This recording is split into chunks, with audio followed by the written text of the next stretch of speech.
family. Welcome. I want to thank everyone for coming out. It's an honor to be here for the first time in Rock Hill, South Carolina, and I'm sure it won't be the last time. A lot to discuss, so I want to get right down to it. I heard about the situation that transpired in your city a couple nights ago, up in Charlotte. Brother murdered by the police, and the so-called hung jury let him go free.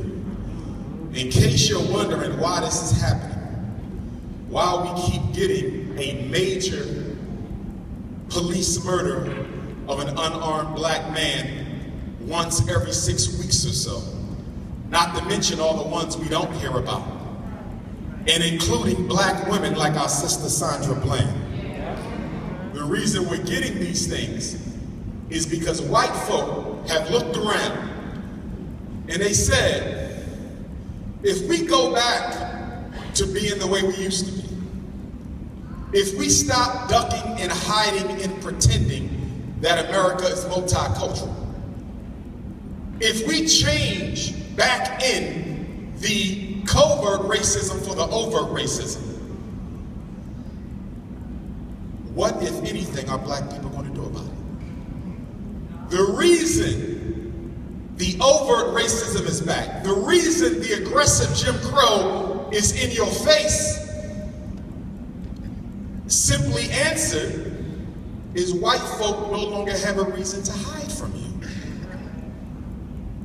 I mean, let's look at it. You haven't had a major mass protest movement since 1968. Dr. King, whom some of you may criticize and deride for his shortcomings, led the last major mass protest movement by black folk in this country. 68, 78, 88, 98, 08, we're almost to 18. 47 years without black folk in any major form standing up together, putting the petty differences to the side to fight for change. You haven't had it. I'm 41 years old. It's never happened in my lifetime. If you're younger than me, it hasn't happened in your lifetime. If you're a little older than me, it hasn't even happened in your lifetime.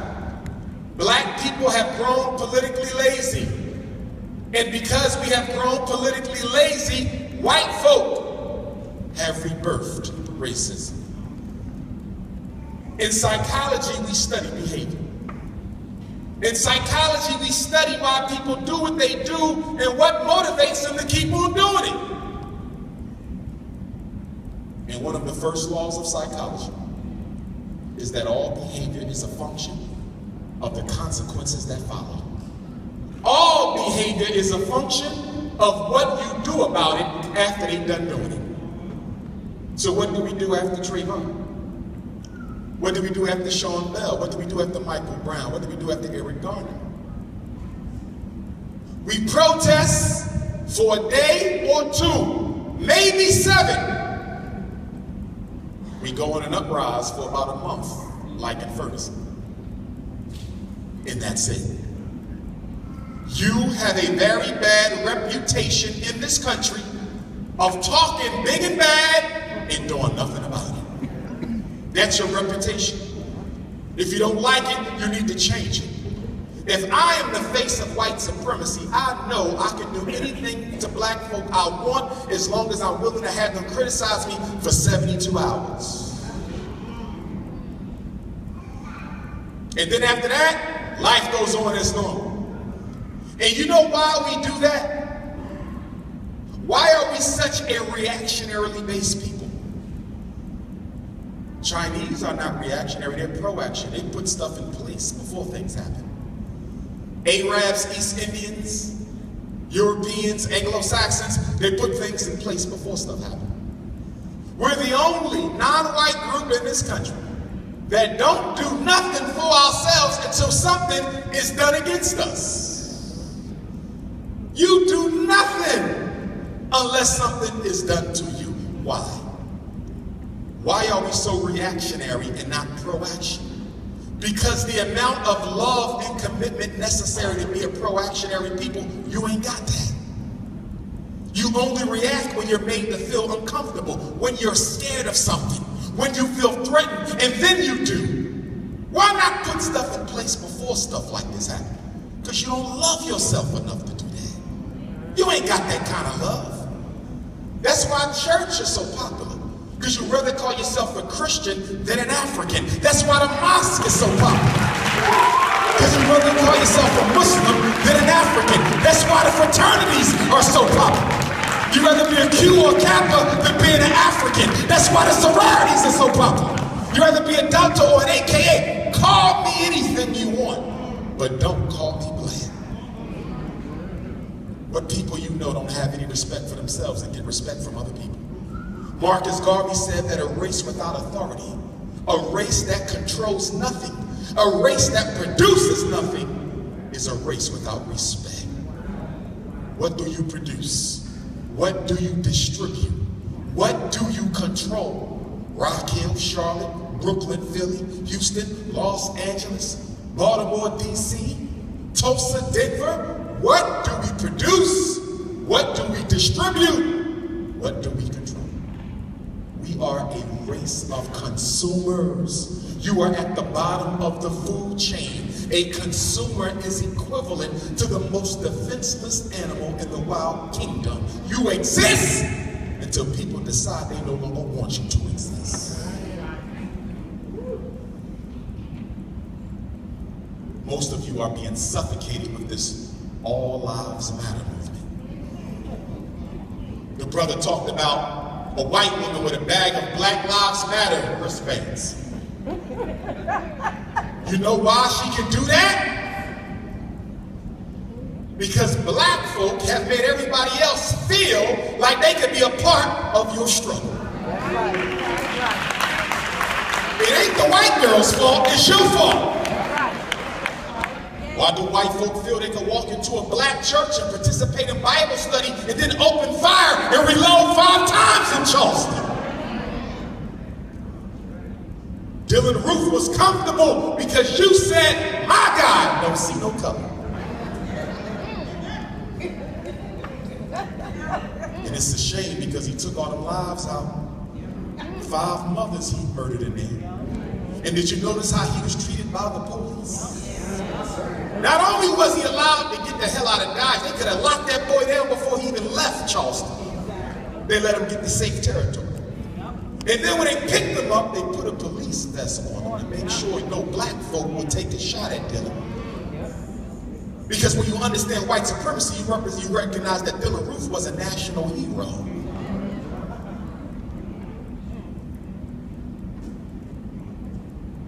Now, when that brother did the same thing a couple days in Virginia, the reaction was totally different. He got fired from one of the news media outlets, unjustifiably. He went back, and he said he was partially motivated by the unmerciful police killings. But look at how they treated him, and look at how they treated Dylan. They even took Dylan to Burger King for lunch. Got that boy a mixed sandwich for killing black folks. See, black folk have let everybody exploit, participate, and own your culture. You ain't got nothing that is unashamedly and unapologetically African that everybody know they better keep their hands off. You ain't got nothing like that. European Jews got it. You don't see McDonald's exploiting Hanukkah season like they exploit Kwanzaa season. Every Kwanzaa, every McDonald's, they got the Kwanzaa hat, 7 candles burning. They put 7 French fries for the candles and burn the fries down. Everybody pimp Black History Month. In fact, Macy's makes more money off Black history products than all the black bookstores put together in America. Because you said black history for everybody. We've been taught that being racially exclusive is a sin. We've been taught that loving yourself first is a sin. we've been taught that looking out for black to the exclusion of everything else is a sin. But if being black and looking out for blackness is a sin, and by loving everybody else is a virtue, then my God must by default be a God of white supremacy. Because only a God of white supremacy would tell you to love everybody else before you love yourself. We said Black Lives Matter, they said all lives matter.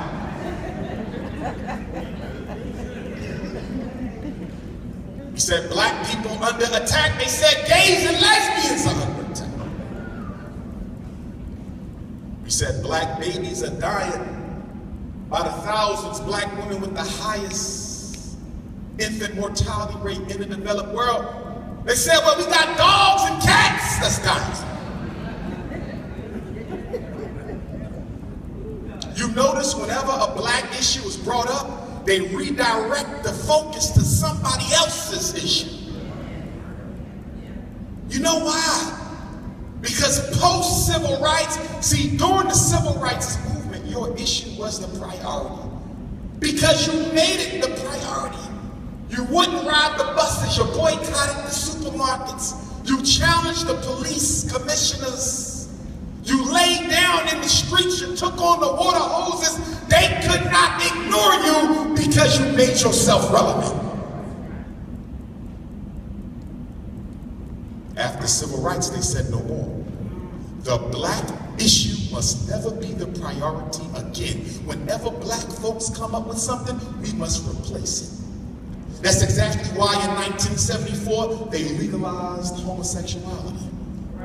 We're going to make the homosexual movement the priority and downgrade the black movement. And some of you foolishly ran to the defense of the LGBT, failing to realize that that was a blockade.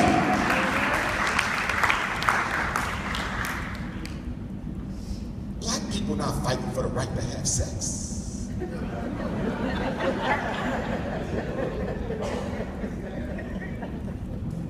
Black people not fighting for the right to engage in a behavior. Black people are fighting for the right to breathe and exist as a black person. Don't you confuse being with behavior. Y'all love fighting for other people. In fact, if you have an all-black meeting, black folk will come in, look around, and if they don't see anything white, they'll leave. Why are we the only people in here? It ain't always about us. Why can't you be your own priority once in a while? Because you hate yourself. And by saying it ain't just about black, that's a nice way of saying I don't give a damn about black. They better wake up to this multiculturalism. My young feminist sisters, wake up. Don't let that white feminist movement use you as another weapon against black men, because that's what it's about.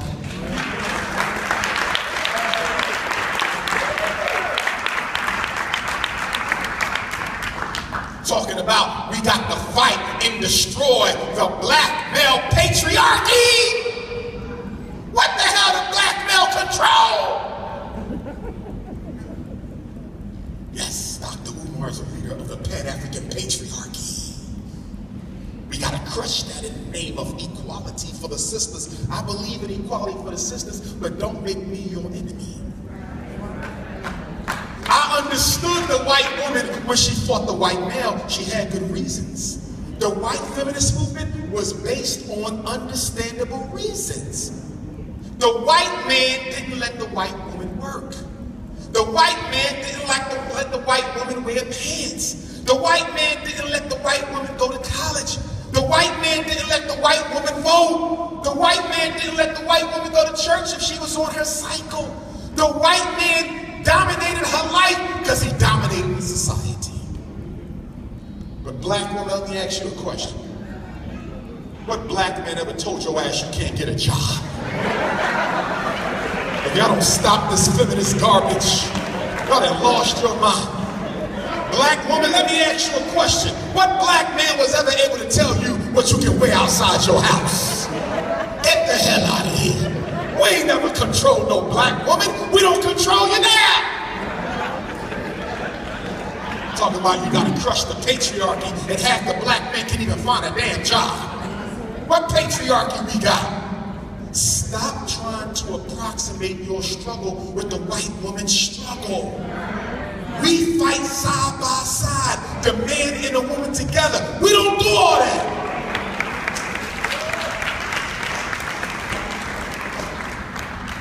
I didn't say that there's not some sexism in the black revolutionary struggle. Yes, sister, there is. And you have a right to check the brothers on that sexism. But don't confuse sexism and attitude and the behavior with patriarchal, the ability to control. Those are two different things. To have a patriarchy means you control the community, you control the institutions. The black man owns nothing. Yes, we have a very big domestic violence issue in the black community. I know it as a psychologist, I know it as a principal, I know it as a therapist. Black women being beat by their men. Something we need to do about that, black men. And I recommend that in Rock Hill, South Carolina, and in Charlotte and Point Yonder, we need to organize a ski mask club in every community.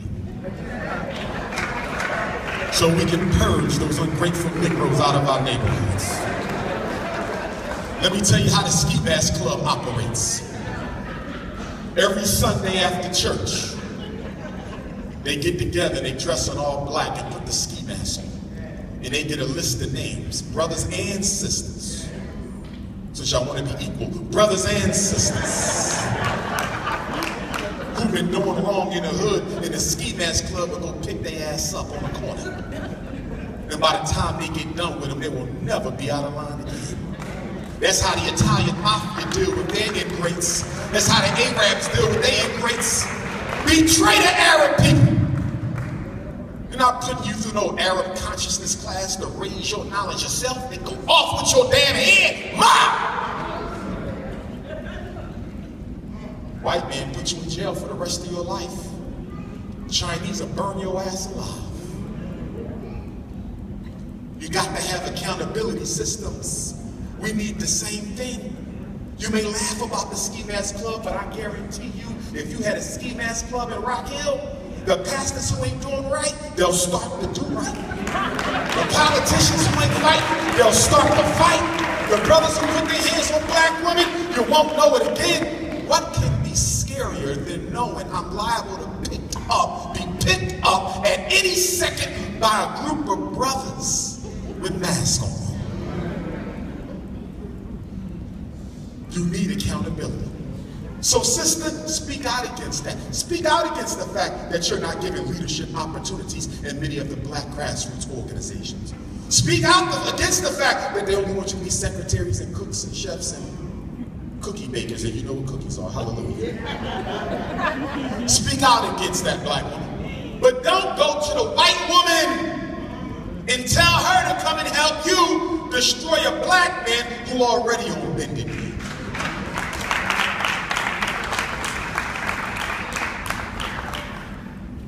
Each other. We family. But the problem with being family is you got to learn how to humble yourself sometimes. With family, you got to learn how to forgive even if they don't deserve it sometimes. With family, you got to sacrifice your own ego for the greater good of the people. You know that's what a community is, right? Community, common unity means that the people in this neighborhood are willing to forgo their personal agenda for what's in the best interest of the all.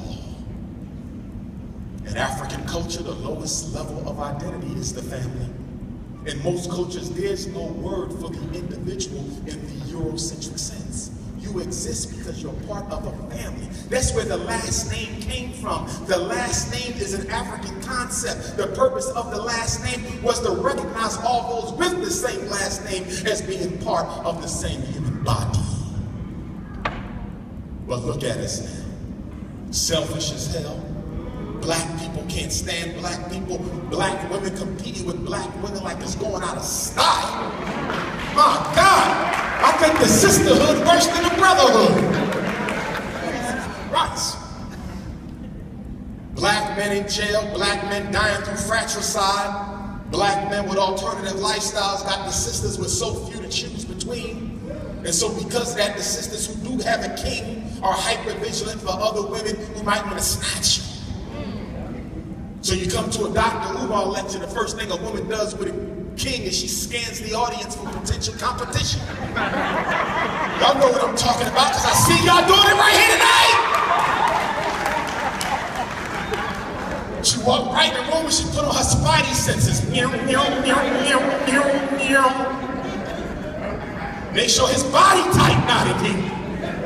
Make sure that complexion not in here. Make sure she ain't got that shea butter you like to smell.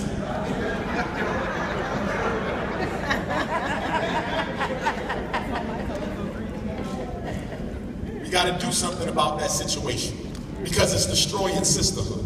And if it's one thing black women need to do here in South Carolina is y'all need to come together and form sister circles and begin to heal each other through mutual support and aid. That's the way we used to do it. And it shouldn't be in the church because not everybody Christian. It shouldn't be in the mosque, not everybody Muslim. It might can't even be in a traditional African community because not everybody is voodoo, Ifa, Santeria, Kemetic science, Dogon. Not everybody does that either. We scared of our ancient spirituality because the white man told us it was of the devil. So whenever black folks say they call me ancestors, you think we worship ancestors? But your ass been calling on George Washington, Abraham Lincoln, Andrew Jackson and shit, and ain't nobody said nothing wrong about that. I think Dr. Umar worshiped his ancestors, but your son pledges allegiance to white supremacy 180 days a year for 12 years, and you don't say nothing about that.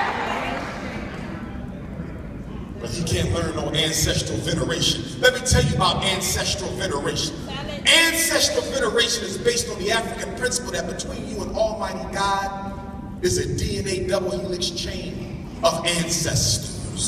And in order to get back to the Most High, you must first be on a good accord with your ancestors. And the reason why a lot of you don't get what the hell you pray for is because you ain't living right according to your ancestors. And you don't go to God unless you go to the ancestors because you come from God through your ancestors.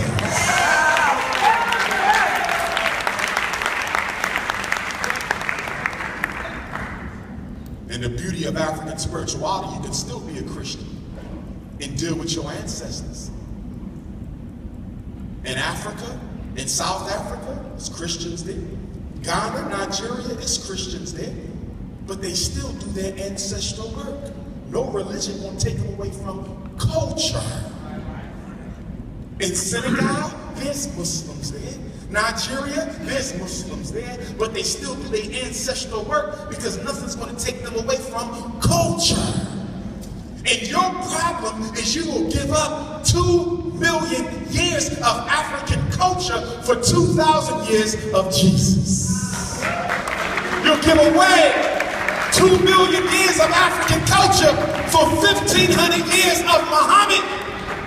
Imagine somebody coming to you saying, give me $2 million for 1,500. Does it make any sense? The Bible does not contain all the wisdom of your ancestors that you need to know in order to apply to your life to fix your situation. The Quran is a beautiful book, but the 114 chapters of Muhammad are nothing compared to the canon of information that's been passed down from generation to generation for the past 2 million years. You can put it next to it, but don't you ever put it in front of it.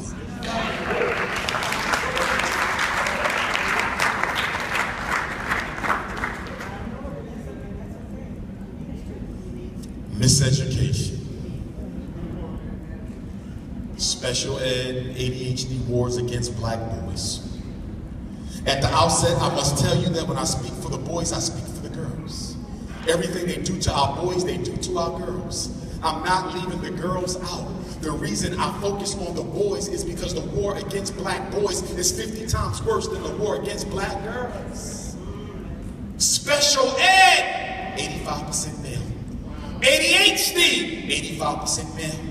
Ritalin, Adderall, Concerta, Tetracycline, Metadate, Paxil, Zoloft, Risperdal, 85% male. School expulsion and suspension, 75% male. I'm not leaving out our girls. I have 2 daughters myself, but I recognize that the man is the first line of defense for a community. And if you want to kill the community, you must kill the child as a boy before he becomes an adult. That's all I'm saying. The white man got a rite of passage for black boys in Rock Hill. Yes, he does. Charleston, Charlotte, Newbury, he got a rite of passage. You don't. You too lazy, but he got one. 6 steps. The first one is miseducation. From preschool to the 3rd grade, I'm gonna miseducate his black ass. I'm gonna make sure this little black boy does not have the same foundation my son got in the suburbs, because I know if he ain't got it, and that by the time he hit that 3rd, they're not gonna get it to his ass by the time he graduates from the 12th. I'm gonna destabilize him right from the beginning. Preschool to 3rd grade. When he get to 3rd grade, I'm gonna miseducate his little black behind.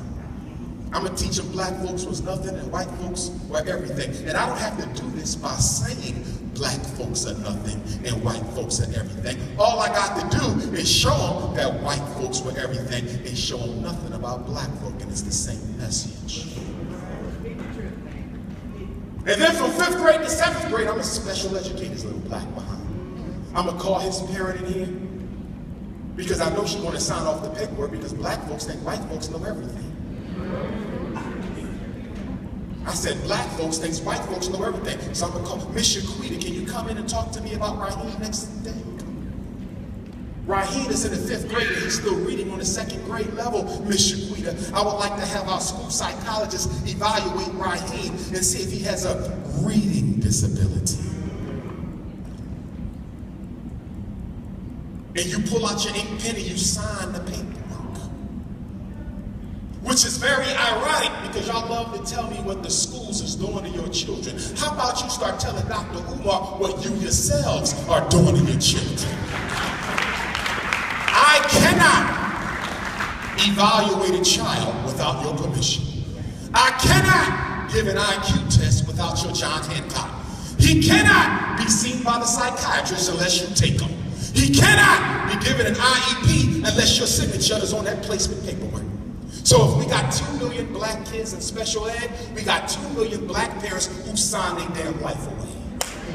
That's right, you started this, not white folks. You did this. Putting your son on an auction block of special ed to be sold to the highest disability. You could bring that same boy to Dr. Umar Johnson. 5th grade, reading on the 2nd grade level. Oh, this is easy to explain. First of all, bring the teacher in here. Miss Zerbinski, how are you this afternoon? Miss Zerbinski, you told Miss Shaquita that you think Raheem has a reading disability and you would like her to sign his paperwork so the school psychologist can test him to see if he qualifies for special services. That's correct, Dr. Johnson. What grade level is he reading on? He's reading on the 2nd grade level. He's 3 grades below instruction. Miss Zerbinski, can you tell me what is the average instructional level of the students in your class? Oh, well, the average instructional level of the students in my class is 3rd grade. So, Miss Zerbinski, if the average instructional level of all the kids is at least 2 grades below where they are, why the hell are you singling Raheem out for special ed? But I'm not done. Can I see Raheem's attendance last school year when he was in the 4th grade? I see he's been suspended 25 times. That's 5 weeks of instruction. Isn't it quite normal for a child to lose and not be able to keep up with his classmates if he's being excluded from learning? How many times did you send him to the principal's office, not even including suspension? How can a boy learn if he's never allowed to be in class long enough to? Miss Zerbinski, I was told that you was out on maternity leave the first half of the school year. You were not even here from September to January. You just came back after having a big head, little ugly white baby.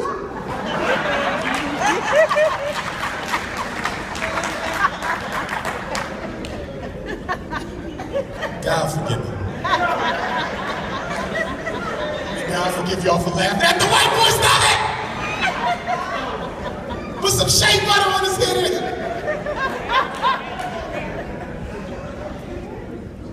But Raheem had to deal with 10 substitute teachers from September to January when you came back. So the boy is being given inconsistent instruction. And when he was in 2nd grade, guess what? That white teacher that y'all had teaching Raheem, she was fresh out of college. Rock Hill State University. And can barely read her damn self. In other words, Miss Levinsky, I am not evaluating this black boy because his problem is not him, it's y'all. Furthermore, you know what his diagnosis is? It ain't LD, learning disabled. It's lazy as hell, Negro child disability. A lot of your children don't care about school, don't care to learn. They go there to play and socialize because you let your sons grow up thinking he's going to be an NFL superstar or an NBA superstar. Some of you black fathers are trifling as hell. You don't even care how your son's doing in school. You only care how he does on the basketball court. Well, let me ask you a question. How many NFL superstars came from Rock Hill? How many NBA superstars? You can count them on one hand. It's no different for us in Philadelphia. We've had our Marvin Harrisons, and we've had our Bernard Hopkins, and our Rasheed Wallaces, and our Kobe Bryants. But they don't come every day. That's once in a while. A black boy is likely to be going professional in something other than athletics. And if you don't teach him that, he's likely to go professional into this incarceration system.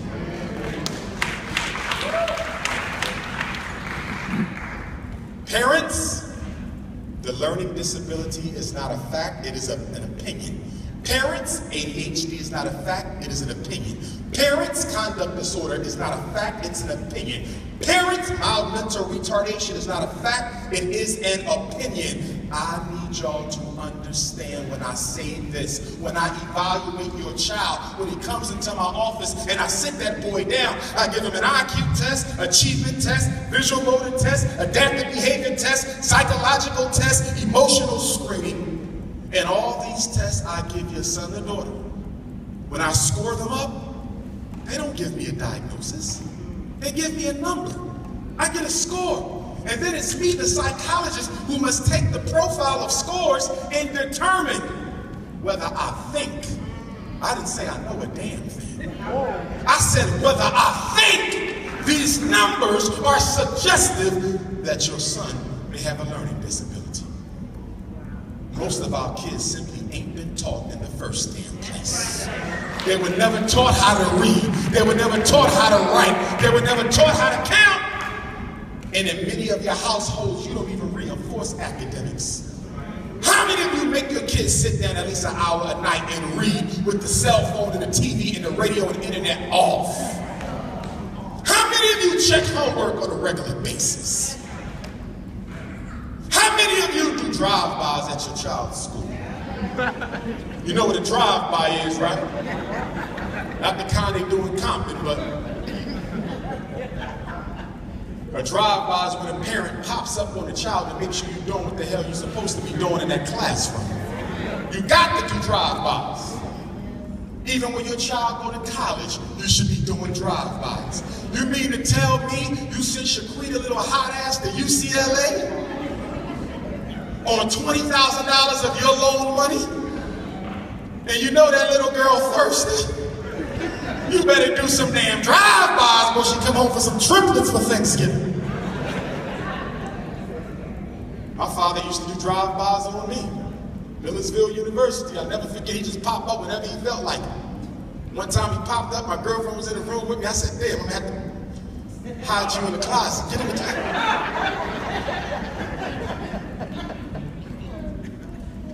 But that's how you keep your children honest. But parents, too many of you are buying your children things that take them away from academics. Your son got an iPod, an Xbox, a tablet, a cell phone, a computer, but there's not a damn dictionary nowhere in the house. Your daughter got a laptop, a tablet, a cell phone, video game, but there's not a set of encyclopedia nowhere in the damn house. Your kindergartner got all the remote control cars and all the transformers and all the white toys. And now there's the thesaurus in the house. I think prisoners are being made in the black house, not the white school. Your house is a waiting institution for the jail cell. Look at how you run that damn house. Ain't no academics going on in there. Some of your children go to sleep when the hell they feel like going to sleep. And some of you ain't got no discipline over them kids whatsoever. So the minute you go to sleep, they wake up out the bed and get back on the video game. I know because they tell me in school, boy coming in with bags down to his teeth. What the hell was you doing last night, drinking? Doc, Grand Theft Auto had me up. If you know your kids don't listen to you, take them video games out their room. And why don't your child listen to you in the first place? I'll tell you why. I'm gonna pick on my mothers for a minute because I love y'all. And it's not fair that some of you have to raise boys on your own. My heart goes out for all the single moms because you are doing a good job and I want to thank you for it. People love to blame you for shit, but if it wasn't for you, how much worse of a situation would we be in? So I want to give a shout out to all the single moms and single grandmoms, and I want to shout out my single fathers out there and single grandfathers out there.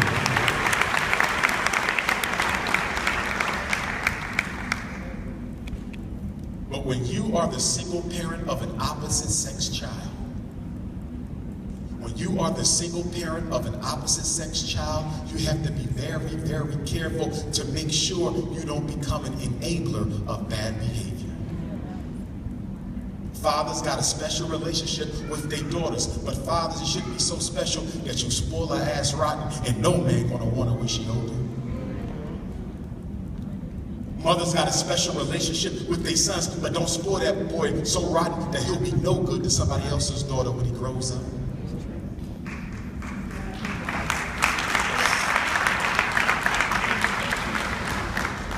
The reason why children listen to their fathers more than they listen to their mothers is because mothers are not as consistent with the discipline as fathers are. It's not because you're a female. It's because you would rather have a conversation than give out a consequence. It's because you would rather negotiate the terms and shit instead of just telling them what it's going to be. Mothers, I need y'all to stop being so democratic and become more dictatorial like daddy. Stop giving your son 2 or 3 times to make the same mistake. White man, give him once.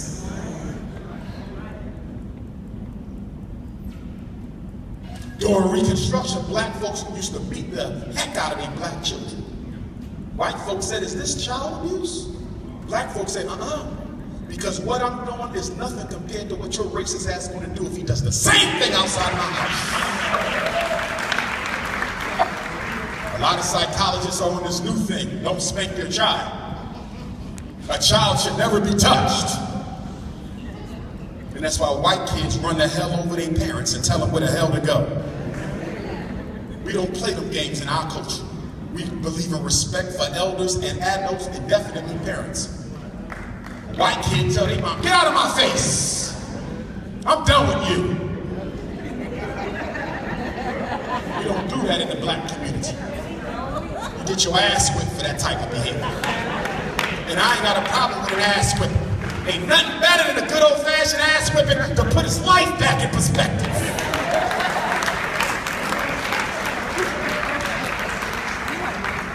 But I do want to clarify that I don't think a child should be spanked every single time they do something wrong. That's child abuse. Let me give you the difference. I think that spanking is necessary and warranted when your child does something that was so significant that it could have affected his life or her life or someone else. Let me give you an example. You find out your daughter having premarital sex. If I find out my daughter having premarital sex, her mother might got to give her a spanking, because I don't think fathers should spank daughters at all. Her mother might got to give her a spanking, not because she had sex, but she was unprotected. You could have got herpes, you could have got pregnant, you could have got AIDS, you could have messed your whole life up off of what you did. It ain't the sex, that's a conversation. But it was the way you went about it. Your son got caught driving in a stolen car, he getting his ass whipped. Because first of all, that's grand theft auto. That's a felony, son. Not to mention, you ain't got no license. Not to mention, y'all could have got into an accident because you really don't know how to drive, and you could have took your life or somebody else's life. Your little third grader, he was playing with matches in the kitchen, almost burned the kitchen down with his ass! Because grandma live on the second and third floor, and grandma in a wheelchair, and grandma can't get down them steps as fast. And God forbid if that fire started in that kitchen, grandmama dead. So I'm gonna whip your ass because I need you to remember this.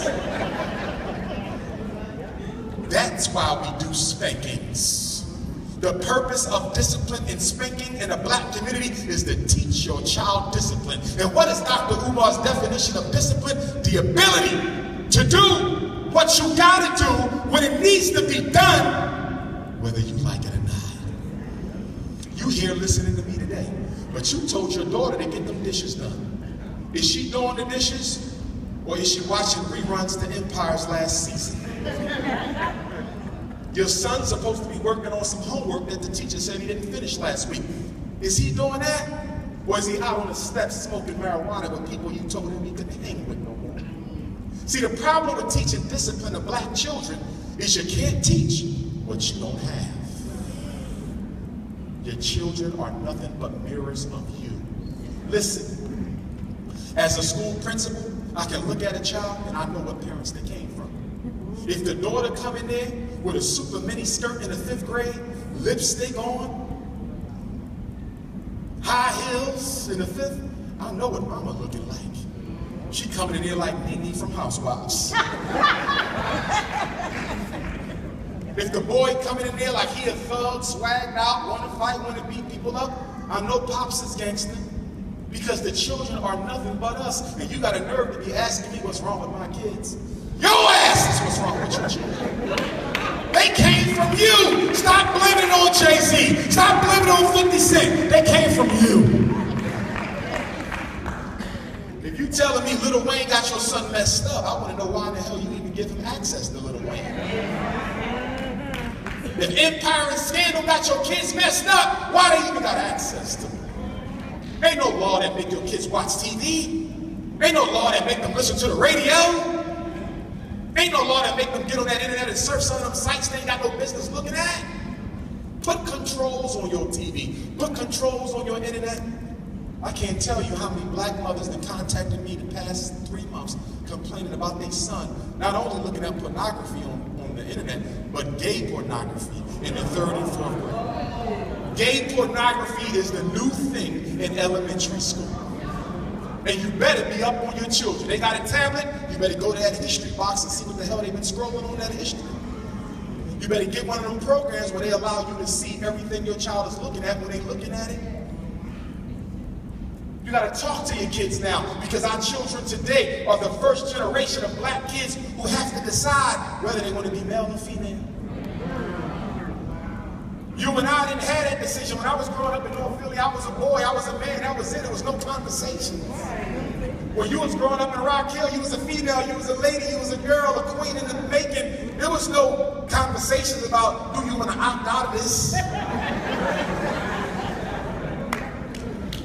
Now they got an opt-out box and shit on your birth certificate. You were born a male, but check here. And I don't care what side of the LBGT argument you on, I think we can all agree that kindergarten and 1st grade is not the year to be teaching my kids about no damn sex and all alternative lifestyle.